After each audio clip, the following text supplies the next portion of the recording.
Hello everyone, welcome to my YouTube channel learn with Rachel. आज हम पढ़ेंगे application of cross culture psychology. कल हमने देखा था कि क्रॉस कल्चर साइकोलॉजी होता क्या है। आज हम देखेंगे क्रॉस कल्चर साइकोलॉजी के बारे में। सबसे पहले हम पढ़ेंगे ग्लोबलाइजेशन। ग्लोबलाइजेशन से पहले हम पढ़ेंगे ग्लोबल कम्युनिटी की definition. Global community is a term that refers to all people around the world, no matter where they live or what culture they belongs to. जैसे हम ग्लोबल विलेज की बात करते हैं, हम कहते हैं कि internet is a global village.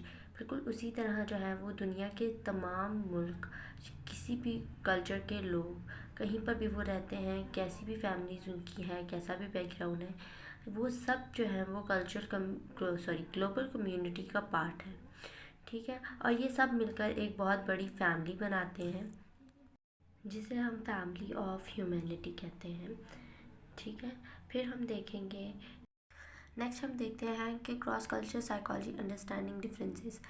Cross culture psychology is a way of studying how people from different culture think, feel and behave. It helps us to understand that people from different part of the world have different ways of doing things. जैसे कि मैंने आपको पहले भी बताया था कि cross culture psychology जो है वो ये चीज़ देखती है कि जो बिहेवियर होता है वो हमारे कल्चर से किस तरह से इन्फ्लुएंस होता है। अगर आपने मेरी कल की वीडियो नहीं देखी है तो आप प्लीज़ जाके पहले मेरी वो वाली वीडियो देखें ताकि आपको इस टॉपिक को अंडरस्टैंड कर सकें। फिर हम देखेंगे कि importance of global community in cross culture psychology. In cross culture psychology the global community is essential because it help us to learn about the similarities and difference between cultures. It helps us to see how people from various backgrounds interact and understand each other. जब हम लोग cross culture psychology में global community को पढ़ते हैं तो हमें पता चलता है कि जो डिफरेंट कल्चर्स हैं, जैसे कि अगर हम देखें तो बहुत सारे जो कल्चर है ना वो कहीं ना कहीं किसी न किसी चीज़ जो है ना वो उनकी सेम होगी और कहीं कुछ चीज़ें जो है ना वो उनकी डिफरेंट होगी।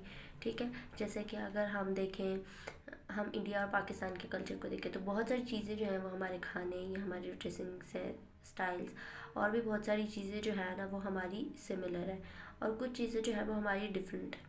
तो इसमें जो है वो हम लोग यही चीज़ पढ़ते हैं कि किस तरह से जो है वो हमारी सिमिलैरिटीज़ और डिफरेंसेस जो है वो हमारे बिहेवियर को इफ़ेक्ट कर रही होती हैं और हम लोग जो है वो किस तरह से, जो लोग डिफरेंट बैकग्राउंड से आते हैं, कल्चरल बैकग्राउंड से, जैसे कि हम किसी इंस्टीट्यूशन की एग्जांपल ले लें जहाँ पर डिफरेंट कल्चरल बैकग्राउंड से बच्चे आ रहे हैं। जैसे किसी भी स्कूल में जो है वो कुछ बच्चे पंजाबी होंगे, कुछ बच्चे सिंधी होंगे, कुछ बच्चे पश्तो होंगे, तो वो किस तरह से आपस में इंटरेक्ट करते हैं और किस तरह से एक दूसरे को समझते हैं और एक दूसरे के साथ चलते हैं। ठीक है, फिर आ जाता है culture diversity. This is all about the many differences in the world, like Chinese, Indian, American and African cultures. Each has its own belief, custom and way of life. Culture diversity में हम ये चीज़ देखते हैं कि basically culture diversity जो है ना उसमें अगर आप कल्चर डाइवर्सिटी और कल्चर यूनिवर्सिटी को देखें ना तो आप इसको इस तरह से याद कर सकते हैं कि कल्चर डाइवर्सिटी में कल्चर डाइवर्सिटी में जो है ना वो हम कल्चर डिफरेंसेस देखते हैं कि किस किस जैसे कि हमें पता है कि हमारा कल्चर जो है वो कहीं ना कहीं एक दूसरे से जो है वो डिफरेंट है और यूनिक है। ठीक है, हर कल्चर की अपनी इम्पोर्टेंस है, हर कल्चर की जो है वो अपने नॉर्म्स, वैल्यूज़ और कुछ ऐसी चीज़ें हैं जो उसे दूसरे कल्चर से डिफरेंट और यूनिक बनाता है। तो कल्चर डाइवर्सिटी में बेसिकली हम कल्चर डिफरेंसेस देखते हैं। Culture universals, there these are things that are similar across almost all culture. For example, love, family, and the need for food, shelter, and are things that people from every cultures can relate to. जैसे कि हमें पता है कि कुछ चीज़ें जो होती हैं वो हर कल्चर में सेम होती हैं। यहाँ पर एग्जांपल्स भी दी गई हैं, जैसे फैमिली हमारी हो गई, शेल्टर मतलब हमारी जो बेसिक नीड्स होती हैं, हमारे खाने, फूड की, शेल्टर की, सर्वाइवल की, ये सब नीड्स जो है ना वो यूनिवर्सल है, ये हर कल्चर में जो है वो एक ही जैसी होती हैं। ठीक है, फिर स्टीरियोटाइप्स एंड मिसअंडरस्टैंडिंग। स्टीरियोटाइप्स असल में वो चीज़ होती है जो असल में एग्जिस्ट नहीं करती पर हम लोगों ने खुद ही से बना ली होती हैं। ठीक है, sometimes people make assumptions about other based on their culture. This can lead to stereotype and misunderstanding. Cross-cultural psychology help us to break down these barriers. अब क्या होता है कि बहुत सारी चीज़ें ऐसी होती हैं कि जैसे फॉर एग्ज़ाम्पल जैसे कि हमने देखा है कि इंडिया और पाकिस्तान के बारे में अगर हम एग्जांपल फिर से ले लेते हैं, तो इंडियंस ने पाकिस्तान के बारे में जो है वो कुछ अजम्पशंस ऐसी बनाई हुई हैं जो असल में एग्जिस्ट नहीं करती।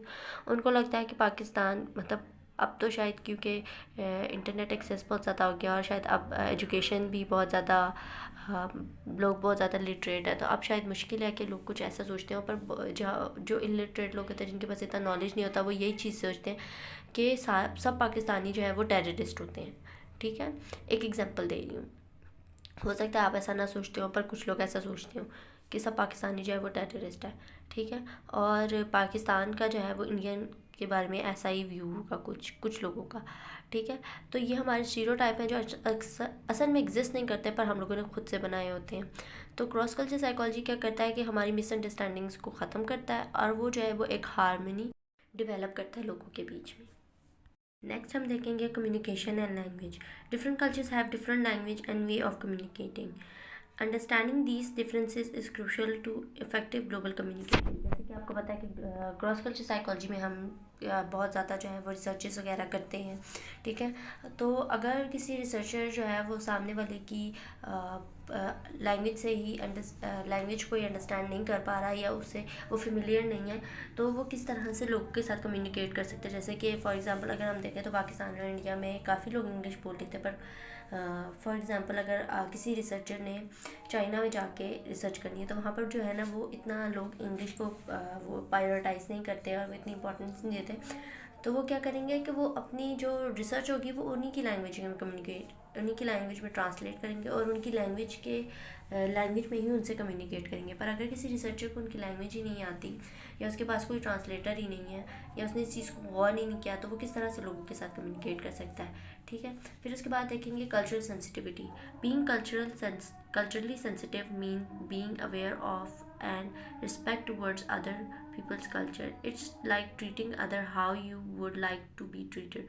कल्चर सेंसिटिविटी का मतलब यह है कि आप जो है वो लोगों के कल्चर को जो है वो रिस्पेक्ट दें। ठीक है, और उनके कल्चर को जो है वो आप उसी तरह से रिस्पेक्ट दें जिस तरह से आप चाहते हैं कि लोग आपके कल्चर को रिस्पेक्ट दें। ठीक है, फिर उसके बाद देखते हैं कि global challenges and solutions. The global community faces challenges like climate change, poverty, health crisis. Cross-cultural psychologists can help us find solution by understanding how different culture approach these issues. अब जैसे कि हमें पता है कि डिफरेंट कल्चर्स जो हैं उनका डिफरेंट बिहेवियर होता है, उनका जो स्टाइल होते हैं वो सब कुछ मतलब एक कल्चर से दूसरा कल्चर बहुत डिफरेंट होता है। ठीक है, हर कल्चर के जो है ना चैलेंजेस को जो है ना वो फेस करना और सोल्यूशंस निकालना ना दूसरे कल्चर से डिफरेंट होते हैं। जैसे कि हम देखेंगे तो अब तो शायद इतना नहीं, पर जो पहले जो है वो पंजाबी जो लोग थे वो क्या करते थे कि वो पंचायत बिठाते थे। ठीक है, और उनके जो फ़ैसले थे ना वो अपने नॉर्म्स और रूल्स वगैरह के वैल्यूज़ के साथ होते थे। ठीक है, और जो पश्तो लोग हैं वो अभी भी पाकिस्तान में बहुत सारी जगहें हैं जो वो लोग जो है वो पुलिस वगैरह कचहरी इन चीज़ों को नहीं देखते हैं, वो इन चीज़ों को मानते ही नहीं हैं। वो जो है वो खुद ही से जिरगा बिठा के और खुद ही से जो है वो चीज़ों का सल्यूशन निकालना शुरू कर देते हैं। ठीक है, तो ये जो है ना वो डिफरेंट कल्चर्स हैं कि डिफरेंट कल्चर जो है वो किस तरह से डिफरेंटली अपने चैलेंजेस को फेस करते हैं और किस तरह से उनके सोल्यूशन निकालते हैं। ठीक है, global understanding building a global understanding. Cross culture psychology aim to bring people from different culture closer together by promoting understanding, tolerance, and cooperation. It help us it help us appreciate the richness of our global community. ठीक है, cross culture psychology क्या करता है कि वो लोगों में जो है, मैंने पहले भी बताया कि हार्मनी डेवलप करता है लोगों में, जो है वो कल्चर सेंसिटिविटी को डेवलप करता है ताकि जो है लोग एक दूसरे को उसी तरह रिस्पेक्ट दे सके जैसे वो चाहते हैं कि लोग उन्हें दें। ठीक है, फिर उसके बाद देखेंगे remember the global community is cross culture psychology is all about recognising that we are part of diverse world and learn to appreciate and understand the different cultures that make up our global family. I hope कि आपको आज का lecture समझ आया होगा। अपना बहुत ख्याल रखें। खुदा हाफिज़।